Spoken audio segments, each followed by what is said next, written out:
사랑하는 성도 여러분, 안녕하세요. 오늘도 주님의 은혜와 평강이 여러분의 삶에 함께 하시기를 소망합니다. 매일의 오늘의 묵상이 여러분들에게 큰 은혜가 되고 또 말씀을 붙잡고 승리하는 그런 복된 삶을 이루어가는 시간이 될 줄 믿습니다. 오늘 우리가 함께 나눌 말씀은 욥기 36장 24절에 있는 말씀입니다. 제가 한번 읽고 또 여러분 같이 읽겠습니다. 그대는 하나님께서 하신 일을 기억하고 높이라. 잊지 말지니라. 인생이 그의 일을 찬송하였느니라. 아멘. 같이 읽겠습니다. 그대는 하나님께서 하신 일을 기억하고 높이라. 잊지 말지니라. 인생이 그의 일을 찬송하였느니라. 아멘. 엘리후의 말이 계속 이어지는 가운데 오늘 이 말씀을 가지고 함께 묵상하려고 합니다. 하나님께서 하신 일을 기억하고 높이라. 잊지 말지니라. 저는 이 말씀을 묵상하면서 모세가 광야에서 이스라엘 백성들에게 했던 신명기의 말씀을 떠올리게 됩니다. 모세는 이스라엘 백성들로 하여금 하나님이 약속한 가나안에 들어가서 거기서 너희가 어떻게 살아야 할지를 이야기할 때 가장 강조했던 것 중에 하나가 하나님을 기억하라는 거예요. 하나님이 하신 일을 기억하라. 광야에서 하나님께서 너희를 어떻게 인도해 주셨는지 그것을 기억하라는 거죠. 그리고 그 하나님을 잊지 말아라. 이것이 광야에서 모세가 이스라엘 백성들에게 강조했던 아주 중요한 메시지입니다. 오늘 우리가 믿음의 삶을 살아가는 가운데 이 메시지는 우리들에게도 강조되고 있는 말씀이죠. 여러분, 오늘 우리는 하나님이 행하신 일을 기억할 줄 알아야 됩니다.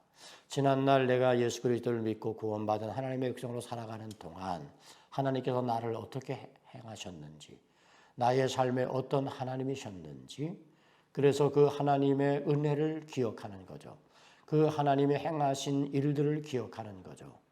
그리고 그 하나님 앞에 우리가 뭐 하는 거죠? 감사할 수 있는 거죠. 그 하나님을 기억한다고 하는 것은 그 하나님께 감사할 수 있는 이유가 거기 발견되어지는 것이죠.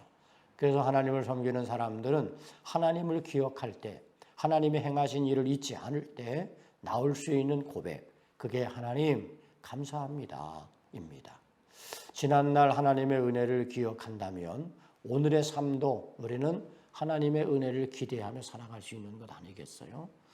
그래서 지난날 우리의 모든 삶의 걸음걸음 동행하셨던 그 하나님이 앞으로 우리의 삶의 길에도 동행하실 것을 소망하고 우리는 지난날 베푸신 은혜에 감사할 뿐만 아니라 오늘도 행하실 하나님의 은혜를 기대하고 감사하며 그 하나님을 의지하는 믿음으로 살아갈 수 있게 되는 것이죠.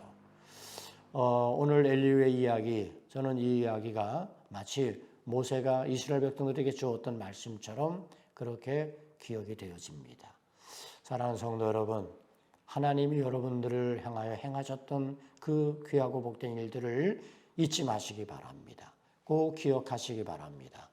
그리고 하나님의 그 행하신 일을 기억한 것으로 끝내지 말고 그것이 오늘의 감사로 고백되어질 수 있으면, 그러면 여러분의 삶에 오늘도 평안하며 내일도 하나님이 예비하시는 여호와 이레의 삶으로 나아가는 그런 축복을 받게 될 줄 믿습니다. 하나님을 기억하십시오. 하나님이 행하신 모든 일을 잊지 마십시오. 그리고 하나님 앞에 감사하는 자로 살아가는 우리 모두가 될 수 있기를 축복합니다. 기도하겠습니다. 하나님께서 하신 일을 기억하게 하옵소서. 잊지 않게 하여 주옵소서. 그래서 우리가 하나님 앞에 감사함으로 나아가게 하시고 우리의 삶을 이끄시는 여호와 이레 예비하시는 하나님의 은혜를 기대하며 믿음으로 나아가는 삶이 되게 하옵소서. 예수님 이름으로 기도 올리옵나이다. 아멘.